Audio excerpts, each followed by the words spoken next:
Supreme court বলেনি কে যোগ্য কে অযোগ্য, তালিকা দেয়নি। সরকারকে যোগ্য ও অযোগ্যদের আলাদা করার সুযোগ আদালত দেয়নি। ফ্যাক্ট ফাইন্ডিংয়ের অনুমতিও দেয়নি। সিবিআই যা যা কাগজপত্র চেয়েছিল তদন্ত করার জন্য, এসএসসি সব কাগজপত্র তাদের দিয়ে সাহায্য করেছিল।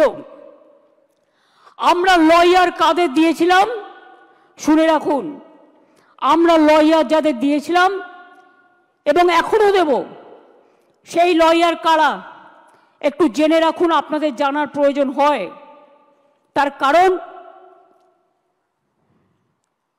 জাস্ট এ মিনিট,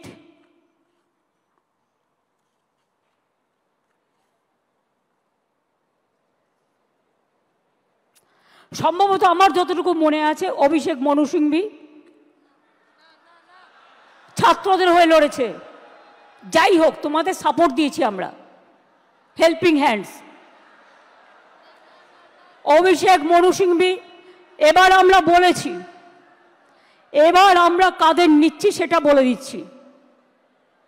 আমরা অভিষেক মনু সিংভিকে বলছি, আমরা কপিল সিব্বলকে বলছি, আমরা রাকেশ দ্বিবেদীকে বলছি, আমরা কল্যাণ ব্যানার্জিকে বলছি, আমরা প্রশান্ত ভূষণকেও বলতে বলেছি, এবং তাছাড়াও আরও অনেক লিগাল ফার্ম থাকবে যারা রাজ্য সরকারের হয়ে যোগ্য টিচারদের সমর্থনে আইনের লড়াই করবে। আমি কোর্টের কথায় বলছি, এই লাইনটা আমি বলবো কোর্টের কথায়, কারণ মনে রাখবেন আজকে যে আলোচনাটা হচ্ছে এই রেকর্ডটা কেউ কেউ আবার ট্যাপ করে প্রধান বিচারপতির কোর্টে পাঠাবেন আমাকে যাতে জেলে পড়া যায়। তাই মনে রাখবেন আমি লটা জানি, আমি নিজেও লয়ার হিসেবে অনেকগুলো কেস করেছি। While we are bound by the ruling of the Honorable Supreme Court, যারা এটা কোর্টে পাঠাবেন ভালো করে শুনে নিন, while we are bound by the ruling of the Honorable Supreme Court, we are taking proactive steps to ensure that the situation is handled with the utmost care and fairness.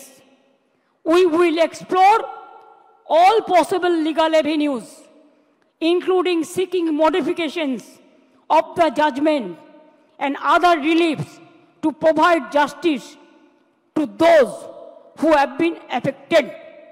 যারা আজকে শিক্ষা কাঠামোকে সম্পূর্ণ ভেঙে দিয়েছে, আমি তাদের জন্য বলতে চাই, আমরা এটা নিশ্চিত করব, আমরা একটা ক্ল্যারিফিকেশন চাইব প্রথমে। তার কারণ যে যারা এখন চাকরি করছেন, ভালো করে শুনুন, এইটা আমরা ক্ল্যারিফিকেশন চাইব কোর্টের কাছে ফার্স্ট, যে তারা আজকে কি করবেন।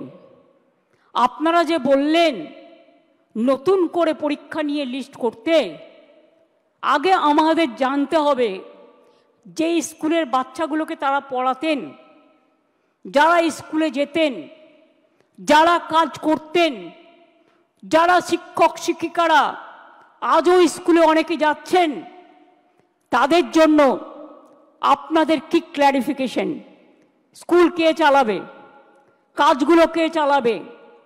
না খেয়ে মানুষ মেরে দেবার অধিকার তো আমারও নেই, আপনারও নেই, কারোরই নেই। তাই এইটার ব্যাপারে আমার অনুরোধ, যারা চাকরি দিতে পারবেন না তারা যেন চাকরি কেড়ে না নেন, এটা নিশ্চিন্ত করবার জন্য যা করার এডুকেশন ডিপার্টমেন্ট করবে।